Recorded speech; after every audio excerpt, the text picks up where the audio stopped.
Hello and welcome to the 7th episode of Surprisingly Even. My name is Judith and this podcast is about knitting, which is my hobby and a favorite thing to do. I live and knit in Toronto, Canada, and can also be found on Ravelry as Judith and Julia. If you are a returning viewer, thank you so much for joining me again. You guys are awesome and your support is much appreciated. If you are new to this podcast, welcome to my knitting world and please make yourself comfortable. Last time we spoke, it was still quite hot in Toronto and I was recording at the cottage and it was definitely hot enough to swim in the lake. It's hard to believe because today the temperature is considerably low than even less than a week ago. I have mixed feelings about it. On one side, I'm sorry to see the summer go. On the other hand, extremely happy about this weather which allows us as knitters to take out and showcase our work. Speaking about showcasing my work, I wanted to talk to you about what I'm wearing, and this is one of my favorite relatively recently completed projects. I finished this pullover towards the end of last winter season and hadn't had a chance to wear it a lot, but I'm sure I will reach for it many times in this upcoming season. This is the main pattern I used for constructing this garment is Gilda, and I'm not even going to try to pronounce the name of the designer. I'll just pop in the picture and the name on the screen. Sometimes I wish I would learn all these languages like French, Norwegian,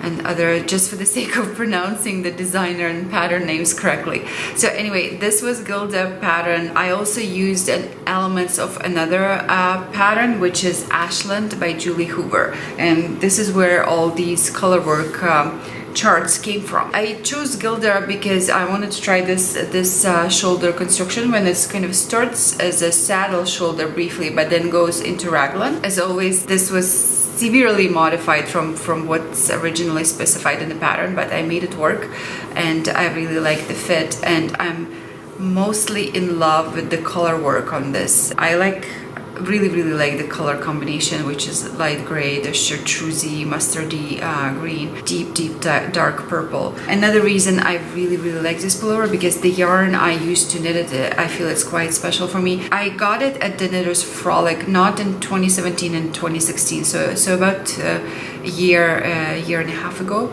And this is the yarn by a local Ontario producer. The company is called Georgian Bay Fiber Company, and this base is called their Bayfield Fingering, which is I think 100% BFL. So relatively rustic yarn, non-superwash, really awesome to work with, and the colors are really vibrant and they don't run into each other whatsoever. The skeins were quite generous in yardage, so I had leftovers from all three colors, which I'm currently thinking what to do with. By far, this was the most interesting yarn I purchased at the Frolic that year, and it took me a while to find the perfect project to use it for, and I think I succeeded. Let me just get up and show it to you in all its glory.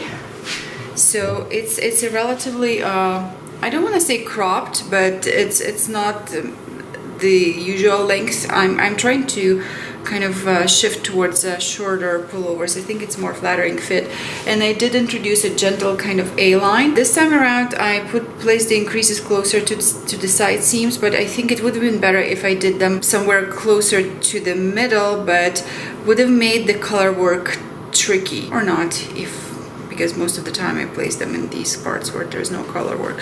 So I'm really in love with this. I'm sure I'm gonna wear this a lot. Another thing I wanted to mention about these color charts, I had looked at the Ashland pattern for the longest time, just for the sake of these color charts. I really like them. It's in my mind, it's more of a modern take on color work, which I really like. Plus, I like the fact that it's not all continuous color work, that's kind of spaced out, not too visually overwhelming, which sometimes may be the case in like all over color work garments. So yeah, this is my Gilda / Ashland. The charts were fairly straightforward, with the exception of this one. The reason it doesn't look like anything special or overly difficult, but I believe in this chart it is required to use 3 colors at once in 1 or 2 rows. So that was interesting. Anyway, really happy with how this turned out. I'm considering I will probably use these charts again. May or may not do it based on Gilda pattern. May use something else. So moving on, I have a lot of exciting content to cover today. And as always, we are going to start with garments. In the garments department, I'm still working on the soiree pullover. I did make progress on it, but not as much as I had hoped. Last time we spoke, the body was finished. I joined the shoulders and was about to start on the sleeves, which I did. And here is the first sleeve already finished. I would have probably been done with the second one already if I didn't hit a bit of a snag. I picked up the stitches for the first sleeve first, and I picked up more stitches than was specified in the pattern just because I did more of the repeats of this cable. I was kind of just winging it, and I started knitting the sleeve and got about half the way. Then I tried it on, which I should have probably done sooner, but that's what happens sometimes when you get a bit too, I don't want to say arrogant. Anyway, I should have tried it sooner, and I realized it was way too loose. It was way too loose, and there was all sorts of excess fabric here, and there was no way that blocking was gonna make it any better. So I decided to go for a snugger look in the sleeves. Picked up significantly fewer stitches picked up significantly fewer stitches. Basically what I did, when I knit at the edge, I always slip the first stitch of every row. And I know this is not the ideal thing to do, as I've heard various instructors in several classes that I've taken. So you're supposed to knit the first stitch. Anyway, this is how I was taught by grandmother, and this is my personal preference, which may or may not be correct. I always slip the first stitch. And then when I pick up stitches for something like a panel or a sleeve or another detail, the usual ratio that everybody is advising and that I usually use is 3 stitches every 4 rows, which means that if I slip every first stitch, then I pick 3 stitches from every 2 loops. This time around I picked 1 stitch per loop and ended up miraculously with exactly the number of stitches specified in the pattern, even though I had more rows going vertically. The sleeve fits quite snugly, and I like it, not overly so. I quite like the fit, and I finished it with a few rows of this seed stitch, which is also used in one of the portions of the side panel here. Last time we talked, if you remember, my plan had been to do an I-cord here, like all the finishings, neck, sleeves, and the bottom was finished with I-cord. I since moved away from this plan, and let me tell you why. My reason for using the I-cord would have been to deal with the curling at the bottom, which is usually the case with stockinette stitch. Then do the same kind of finishing on the hands and sleeves and the neck. I did try this and didn't really work. So I picked up what feels like a gazillion, but it was close to 300 stitches along the bottom, and I started doing the I-cord, and I did about like this much, and I could already see that the edge was still curling even with the I-cord, which made it look even worse, I think. So I unpicked the I-cord part that I did and decided to do a little bit of twisted rib. I did that, and here's how it looks. I pretty much hate the look, and my first instinct, even though this took me like a good few hours, which was almost an entire evening, my first instinct was to rip it out immediately, but I kept it for a couple of reasons. First one, so that you can learn from my mistakes, and second one, if you were to ask Judith, there's so much time passed, how come this is not finished, what have you been doing, I would be like, this is what I had been doing, and this is why it's not finished yet. So hit a couple of snags with soiree, one with the sleeve, the other one with the bottom. My plan with this, what I'm going to do, I'm going to rip it out. Instead of twisted rib, I'm going to do a little bit of seed stitch here. I hope it's gonna work. And I think the problem is not only the fact that the rib would be entirely wrong finishing for the bottom in the soiree pattern case, just because it is restricting, it starts gathering, and it kind of goes against the whole idea of a boxy flowing type of sweater. The problem is also with how I pick the stitches. I think I do it a bit too far from the edge. The second time I'll try and do it as close to the edge as possible, because I want to eliminate this kind of a look of almost as like there is a seam here, which sometimes you can't really avoid, but I'm gonna try and see. So the plan is to rip out the ribbing, finish it with the seat stitch again, finish the second sleeve. I think it's gonna be this one, do the I-cord, and then I'll be done. Hopefully no time. Famous last words. Speaking of future plans, as I told you last time, there is a couple of possibilities. One is the Sunset Highway pullover by Caitlin Hunter, and the second one is by BD, not sure how to pronounce it, we'll pop the title on the screen. It's a V-neck pullover from the latest Woolfolk collection. So the yarn for both is already caked and waiting to jump into the action. I'm entirely not sure which one it is going to be, so it's going to be pretty much a coin toss between the two. Even though I must say I've been experiencing in kind of color work deficiency lately, just because I'm not working on anything that would require color work at this point in time. So that may tip the scale in favor of Sunset Highway somewhat. So we will see. In summary, soiree coming along. Hope for this to be a finished object next time we speak. Done with garments, moving on to shawls. And in the shawls department, excitingly, we have a finished object. And those of you who have watched the last couple of episodes can probably guess what it is. And it's a Mucha shawl by Leila Arabi, which I've made using the yarn that I dyed with my own two hands, and this beautiful cerulean color. Here is the shawl. It looks pretty much like the pattern intended. No surprises there. It's all washed and blocked, and all the ends are weaved except for this one. And the reason I didn't weave it in, just because I wanted to show you exactly how much yarn I have left after I finished the shawl. And this is it. So as you can tell, this was towards the end. This is quite an adrenaline rush round of yarn chicken game. It's very satisfying to finish the object using almost every last inch of yarn. So this is the best feeling ever. At the same time, it could be quite nerve-wracking, and I've been warned about this.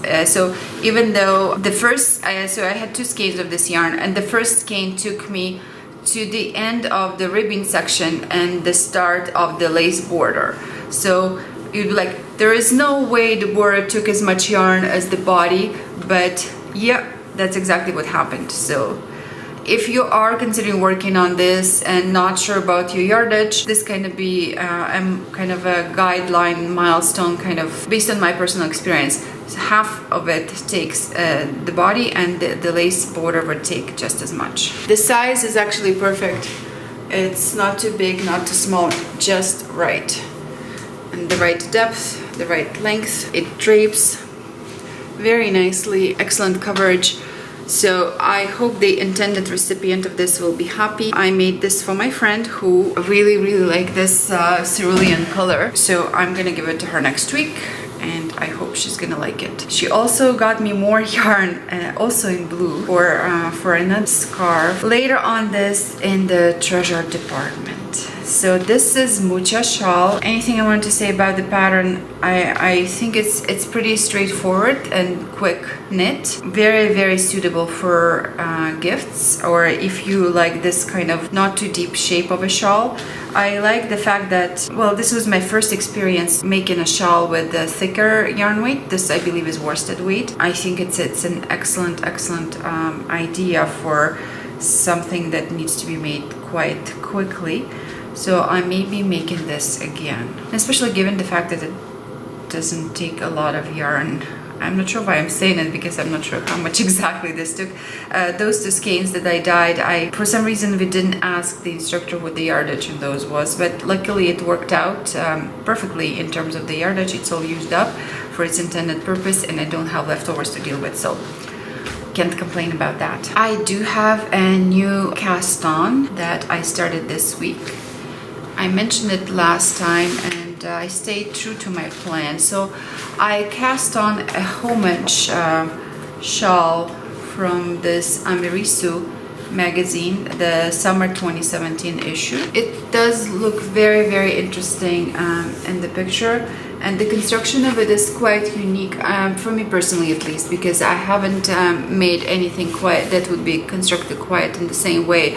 So the body of the shawl is composed out of 5 leaves or leaf-like shapes, and then the border is knitted on the bottom. So I already started it. Let me show it to you. I finished the first leaf, started the second, and I'm at the point when there is a beginning already of the third leaf, which is going to be built on at the same time as the second leaf is finishing. A couple of concerns with the pattern. The first one is that given how somewhat involved the construction of this shawl is, the instructions are quite lacking, a bit thin on the ground. So there are no charts, they're just written instructions. Sometimes it leaves, like at least for me, it left me guessing, am I doing it right? What exactly am I supposed to do here? Is it going this way or that way? Or is this short row wedge supposed to be built here or on the other side? So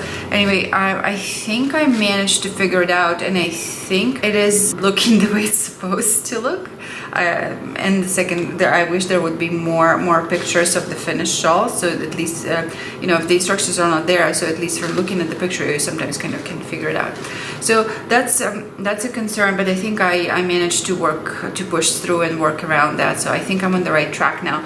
The second concern is that the way this leaf is looking, it's not entirely flat. So it resembles certain body parts. I'm not going to name it here. I think you can guess. So I'm not sure if this is something that's going to be fixed with blocking, but for now I don't really like how it looks. Look, it has a profile. It's kind of 3-dimensional, and I think it's supposed to be flat. And I don't think it's something that I'm doing wrong, because I'm pretty much following the instructions, and it's like increases here, short rows here. I don't even know what I would do differently to avoid this kind of effect. So I really don't want the finished object to look this way, and it bothers me to the point that I'm considering just frogging it and switching to the other pattern that was the second candidate for this yarn. And again, I'm making a scarf for my sister, which is a belated gift.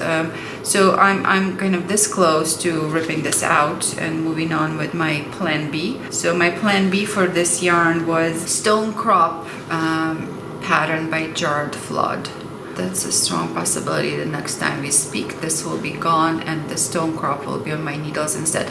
But as I was getting ready for this podcast, actually something occurred to me that may actually save this project at this point. I think what I'm going to do, I'm going to soak just this finished part and try and block it and see if blocking is going to fix the 3-dimensional kind of effect. If not, then forget about it. This is going to be gone. Stone Crop is going to take over. So a bit of a drama going on. I will keep you posted on the final outcome of this decision, but for now it is what it is. The yarn I'm using for this is Merino by Color Mart. Nothing I can say really remarkable about this yarn at this point. One problem is that it's a 3-plied or it's multi-plied yarn. Plied is a term I would use loosely in this specific case because it feels more that I'm holding 3 strands together rather than knitting with 3-plied yarn, which does create certain like a lot of chance to split, and splits in the case of this yarn are quite visible, so there is no, like, you have to go back and fix it if you notice a split. There is no way around it. So that's a problem that I have to watch out. Having said that, I've knit with Color Mart yarns before. They're excellent value for your money. I quite like the fact that it's a cone, which means generous yardage, and I don't have to start a new skein or a new ball every 15 minutes. So this is always a plus. In addition, I do know that Color Mart yarns tend to contain a bit of a spinning oil in them, so to tend to transform completely with wash and block and I'm pretty sure this is gonna look quite luxurious once it's soaked and blocked. Anyway, this is my work in progress in shawls. And the future plans, there's no shortage of those, as always. One that I've been talking about forever is the second time trade shawl that I can't wait to make. I do have a kit. It's all caked and ready to go. In addition to that, I have a fresh batch of yarn, which is quite exciting, that I will talk to you about in the treasure department. So that's also a possibility for a future shawl. In the hats area, I do have a new cast on, and this is Antler Hat by Tinka Knits. That the pattern I had already made before in gray for my husband. This time I'm making it in this beautiful dark blue tweed, and the yarn is Erin Moore by the Fiber Company. So as you may recall, this skein was sent to me by mistake. I bought yarn from yarn.com from the web store, and I ordered 3 skeins of Erin Moore Light, and one of those 3 was this, and this is not Erin Moore Light. This is the regular weight, heavier weight Erin Moore, which probably at least worsted, like it's fairly substantial. So and they were nice enough to let me keep it, and even though they had sent me a replacement skein, which is like awesome of them. So I'm using this to make this hat for a male colleague of mine, and I hope he's gonna like it. Like, who wouldn't? Right. The first time I made this pattern, I used Shelter by Brooklyn Tweeds, and I do find that Erin Moore is probably more substantial, a bit thicker than Shelter, just because of the number of stitches I had to cast on. So for the other yarn, for the other hat, it was 106 stitches, I believe, and I did start this hat with 106 stitches because this yarn I thought is like, it looks like a twin brother of Shelter, even though it does feel quite differently. So I thought I would be fine. I don't need to swatch. I am going to start, and I was using exactly the same needle size as for the first hat. So I started it. I was about an inch or inch and a half into ribbing. I tried it on. I realized I think it's a bit too loose, and especially given that hats tend to stretch. So I ripped it out and I cast a second size down, which I think 10 stitches fewer. So it's about 96 stitches if I remember correctly, and I think it fits pretty well now. Let me just try it on for you. So it has just enough snugness. As I mentioned, I do count on it to stretch with wear. I didn't quite measure the intended recipient's head. Visually, I think our heads are about the same size, so let's hope I'm right there. So this is going really well. The pattern is familiar to me. I really like it. If you're in search of a fairly easy cabling pattern for a hat, I think this is something definitely worth checking out. And it's a free pattern, which is very generous of Tinka Knits. I don't have too much to go until I start the crown decreases. Maybe 2 or 3 more repeats of the cabling. I'll see how it goes, because similarly to Shelter, this yarn doesn't really drape. So a slouchy shape, I don't think it's going to work. So that will be fairly closely fit to there. So this is the hat I'm currently working on. The next one, I don't know what it's going to be just yet. So barring any urgent requests from friends and family, I believe I have 2 strong candidates. It's either going to be a colorwork hat, because as I already mentioned, I'm craving, I don't know why, but I do experience a colorwork craving at this point in time. So maybe a hat would be just enough to satisfy that. Or there was a pattern that I really liked in the latest Marsh collection by Quince & Co. I believe I mentioned it last time, so that's also a possibility. I'm going to insert what the pattern is in the picture in this part. This is it for hats. Next up is usually mittens. I didn't have a lot of action in the mittens area, just because I was waiting for the next pattern in the Selbu Mittens Club to drop, which it did just today actually. It's a gorgeous pattern. Having said that, I'm not sure I'm going to be making it, at least not with the yarn that I had ready for it. The reason being is that if you recall my previous pair of Selbu mittens, I had a problem with the fit.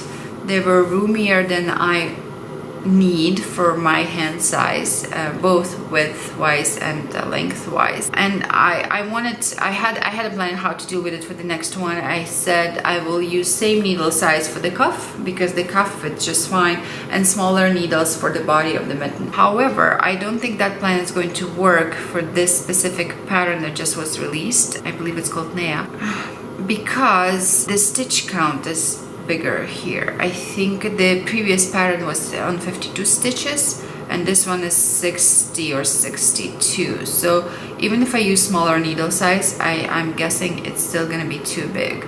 And since knitting colorwork mittens, you're pretty much at the mercy of the chart. There's no room to reduce the number of stitches unless you do some tool kind of redrawing type of thing, which I'm clearly not up to that task. So I think that pattern would have to wait until maybe I can make it with a much thinner yarn, something like Holstgarn Super Soft maybe, which I don't currently have in my stash. But I do. I was all ready just to get going on a pair of colorwork mittens, so there's a strong chance I'll still cast on a pair, but will not be the Selbo mittens. Probably. And I started looking at the ones I had lined up to be made. There are a couple of possibilities. The first one is this pattern from the latest Pom Pom magazine, and it's called Herati by Sari Nordlund. So I thought, oh, no problem, Selbo is not working out this time, I'm going to make the Herati mittens. But then I realized that the stitch count on these is even bigger. It's the chart requires 70 stitches, which I would probably need to use much thinner yarn in order for these to work for my apparently abnormally small hands. And another possibility was the Deep Ocean mittens from Alternate Book, which I also really like, and they also require significantly more stitches, 69. So yeah, a bit of a dilemma. The search for a suitable pattern continues. I'll keep you up to date on how it's going.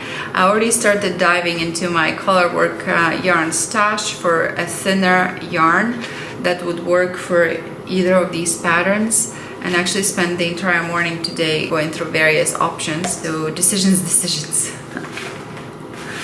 So hopefully next time we talk, I will have a new object on my needles, a new pair of mittens. God knows what it's going to be. So we'll keep you up to date on that. So this was an update on mittens. As far as socks are concerned, I'm still working on my Hermione everyday socks, and here they are, making them from the Lichens and Lace sock yarn in the colorway Shroom. Gorgeous color. I did make some progress, maybe a couple of inches worth. However, not at the point yet when I would start the heel. So yeah, these are alive and well. Probably not getting as much love, but this is usually the case with me and socks. For me, socks are usually a project when I pick up when I have some time. You know, when I travel, I always try to have a pair of socks in my bag, just in case I have to wait for someone or find myself in a situation when I have time to knit. But they do usually take me a long time to finish, because it's very rarely for me that I would knit on a pair of socks monogamously, and these are not an exception. They will get done eventually, and you will be the first to know. Last but not least, and the knitting content update is blanket. So the blanket is growing slowly but surely. I did find time to add a few squares. Last time we talked, I was in the middle of this dessert confectionery colored like beautiful square, which I had since finished. Started a new row, so I added this one. This is also one of Vanessa's minis that she so generously provided for my blanket making cause. This is also another one that I added this week, and I'm guessing it's merino sock yarn. It feels very buttery soft to the touch.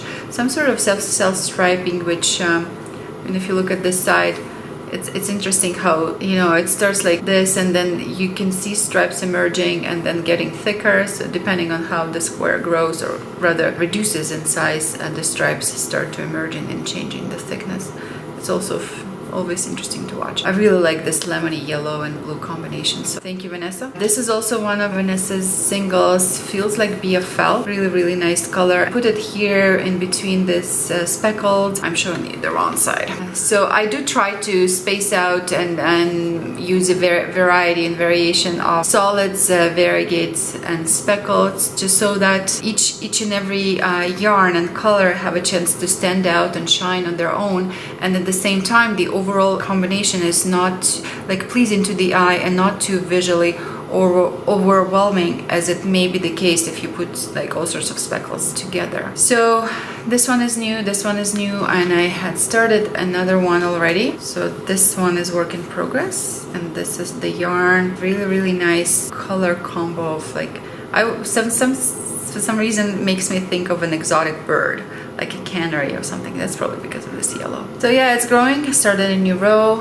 We'll keep on keeping on this. It is getting bigger. So look, yay! It's like all the colors united. Makes me so happy. And this was the end of the knitting update content. Next, we are going to talk about treasure. So let's talk about the treasure, and I have a couple of really exciting additions to my stash this week to share with you. The first one is probably the most authentic, so to speak, yarn I've ever owned, and it was purchased by my friend on her trip to Peru. She texted me a picture of various yarns, and I couldn't understand what's going on, and I'm like, where are you? She's like, I'm on the market in Lima, so I want to buy yarn, and which color do you want? So it was quite dramatic for her. She bought me 2 yarns. One is for me to make for a scarf or a shawl for herself, and this is the color that she chose, and it's the same. It's Victoria, the same friend that I made the Mucha shawl for. So as you can see, she's quite into blue. So there's like a theme to this episode. I just finished a blue shawl. I'm working on a blue hat, and there's another blue object coming up. So it's like I'm entering my blue period. And this is 100% luxurious baby alpaca. So I need to think of the perfect pattern for this. She wants a scarf. I know alpaca drapes. One of my friends who did make a scarf in alpaca, she did say that it stretched out, and instead of being like shorter white scarf, it's now very long thin scarf, and I wouldn't want that to happen. So I'm thinking maybe I'll make her like a cowl or a snood that she can kind of arrange like twice, like a longer cowl that she can wear around her neck, as opposed to a scarf that maybe if it's a cowl it will be less prone to hanging and kind of stretching out that way. Or it could be a shawl. I'm still thinking. My first inclination was, because of how vibrant the color is, to combine it with something that would maybe tone it down a bit, like a nice gray, maybe make a brioche scarf or a shawl. But then I'm thinking, you know what, that's my personal inclination. She likes this color, and she's definitely the kind of a person who can pull off this kind of dramas. I think it's gonna be just purely blue scarf, or a cowl, or a shawl. We'll see. So this is one. The other one she bought me, I picked some sort of a coral color from the picture that she sent, but then it turned out they barely had any quantity of that coral, so she bought me this pink. It's a very pretty color, and I'm just trying to think what I could make with it that I could wear myself. I don't know. Can I have 7 balls of this? So maybe this will be brioche with something gray or speckled. I guess we'll see. I'll have to dip into my inner Steven Vest pen girl to kind of come up with a perfect project for this, or what this could be combined with. So stay tuned. The other yarn that I had been waiting for, and I may have mentioned it to you, is very exciting skein that I ordered from Nora George. This is part of her book theme surprise club. This was based on Dracula. So when I ordered this, I had no idea what it's going to look like, what it was going to look like. So you can see the color name is Dracula. I expected this to be quite dark and almost black and dark red, and as you can see, both black and red are clearly present very appropriately in this colorway, but at the same time it's very light. So this is an interesting read of Dracula character. I really like this yarn. I haven't decided yet what this is going to be, but here it is. At the same time as I ordered the skein, I also ordered, and I apologize for the crinkling, I also ordered this set of minis, which is Dracula themed. And the reason I kept them in the package is that the colors are specified from left to right. And these are Van Helsing, Lucy, Transylvanian Earth, Parker, and Mina. All beautiful colors. I'm not sure what these are going to be. They can always go into the blanket, or I can try and combine them in some shape and form in a single object. So I guess we'll have to wait and see. The jury is still out on this. So these are the two very exciting yarn additions to my stash that I'm really pleased with. So another one was this skein, which is now a cake of Aran More Light. As I mentioned before, I did order 3 skeins. This was a replacement skein for the one they sent me by mistake, and the wrong weight of yarn, the wrong thickness. And they, at the same time, they did not only let me keep the original, they also let me change the color on this, because I realized that I felt more like red than blue. So it was really nice of Webb's yarns, and this is going to be combined with these other two, a light ivory, darker gray, this tweedy, like all of it is very tweedy, into some sort of an object. And I'm hoping to find a 3-color shawl pattern that will allow me to combine these 3, because I'm really fond of this color combination. I saw that Melanie Berg on her Instagram, she posted a picture of a shawl that she's currently working on, which is 3 colors in exactly same yarn. And I think these two, if not exactly the same colors that she's using, then it's very similar. And her shawl, she's using these two with the mustardy yellow 3rd color. In my case, it's going to be red. So I can't wait for that pattern to come out. I hope that this is going to be test knitted and released soon. This is I'm saving these skeins for that pattern, even though I don't know how it's going to look like exactly. But I have all my faith in Melanie Berg. She always produces beautiful patterns, so no concern there. Another thing I wanted to mention about this ordering experience with Webb's store. When I got the replacement skein, you always get this shipment kind of slip receipt, and there was a handwritten note on it. It said, I was born in North York. Well, I do live in Toronto and North York. So a person who was packing this, they noticed the address and they wrote to me letting me know that they were also born in North York, and they're thanking me for choosing Webb's. I believe the name is Janine. So thank you, Janine. It's always, and she even drew a smiley face. So it's such a nice personal touch. I'm always thrilled when, people take the time to add this kind of personal touch to the customer experience. So that's always nice. Another thing I wanted to mention, actually a couple of things I wanted to mention in the treasure department, are the 2 new collections pattern collections that have been recently released.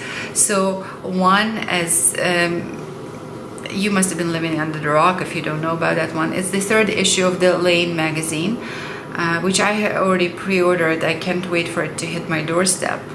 But they already released the pictures of what the patterns look like on Ravelry, and it's 11 patterns, and I already earmarked some of these that I will be making for sure. One is a gorgeous pair of socks. They're called Anouk by Rachel Coopy. I'm hoping I'm pronouncing the name right. Then there is a really beautiful cabled hat called Bracket by Whitney Hayward. A couple of others. There is a Fallen Leaves shawl by Justina Larkowska, and the picture and Ravelry reminded me of this yarn that I actually hand dyed and didn't know what to do with, but now I will. So I will be making Fallen Leaves shawl out of this. I'll just need to combine it with the suitable silk mohair, because that shawl is knit with the combining, I think, fingering a yarn with the silk mohair. And there are a couple of garments that I'm really curious about. I want to see more and read more how they look like once I get the issue. One of these is a hay pullover by Claire Mountain, which looks like definitely something I would be making.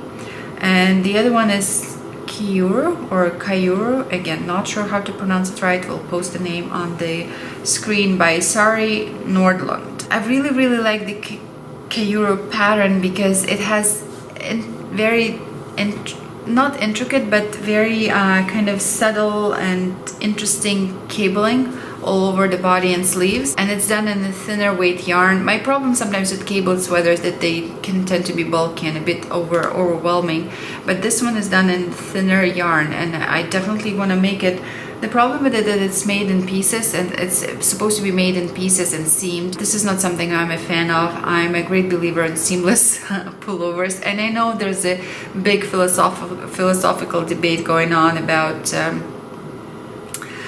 which way is better, seamed or seamless, and I'm firmly in the seamless camp. I know the main argument for seamed garments seems to be the structure that the seams are adding to the finished objects, and you know what, frankly, I've made a lot of seamless sweaters, like this is one example, and never in my life have I stopped and thought, I wish this sweater had more structure. So I think lack of structure is not the problem for me. So there is a strong chance that I will be making that pullover, but converting it to be as seamless as possible. So I'll probably make the body in the round and sleeves in the round, and body will probably do 3 needle joint and the shoulders, and then just seam the sleeves in. So that's a possibility. Anyway, I'll have to wait and see once the magazine arrives at my doorstep. But very exciting collection, as always with Lane magazine. The second one that I wanted to mention, the fall edition of Amiristo magazine. I do have a couple of strong candidates from, I haven't purchased the magazine yet, I almost did yesterday. So one of the patterns I really want to make is the Pink Pine Pear. It's a pair of mittens using 2 colors of Quince & Co. Chickadee. They're funky mittens with really bright pine tree shape growing on one of the sides. The only reason I kind of resisted purchasing at this point both the yarn for these mittens and the pattern book was that on the Quince & Co. website, they ran out of the colors that are required to make these mittens. So otherwise, they would already be probably on the way to my house. Plus, I stopped and thought, wait a minute, you probably have yarn in your stash that you could potentially use for these mittens, so maybe you should check that first. And there were a couple of other interesting patterns in that collection. One is the Gneiss pullover by Fiona Alice, something that's kind of has the two colors combination, and intarsia used to create a triangle, like a V-like shape, front and back. So and also different textures. I think the top part is ribbing, the bottom part is something else. Kind of hard to see in the picture. Yeah, I will probably continue looking at that pattern book, and there's a high chance that it will be added to my library, and the Pink Pine Pear mittens will make an appearance on one of the episodes of future podcasts. So yeah, a lot of exciting stuff happening in the knitting community now with the official beginning of this weather. I guess everybody's busy knitting in preparation for the holidays. We all need to make all sorts of gifts. A lot of patterns are being released. A lot of new yarns are being advertised. So I wish I had another pair of hands and more hours in the day so that I could just knit all of this goodness and share with the world, not necessarily for myself, because there's only so many pairs of socks, mittens, or shawls that a person needs. But I mean, who can resist making beautiful things? Okay, so I believe this is the extent of the content I wanted to cover today. I really would like to thank you again for joining me and sticking with me. Your support is really highly appreciated. So if you like the content, if you want to support me, please feel free to click the like or subscribe if you haven't already. Every kind of support is gives me great joy, and every time I get a comment, I'm like, ooh, I got a comment, somebody's watching me. So this is great. Anyway, guys, thank you very much for watching me, and I'll talk to you in a week. Happy knitting.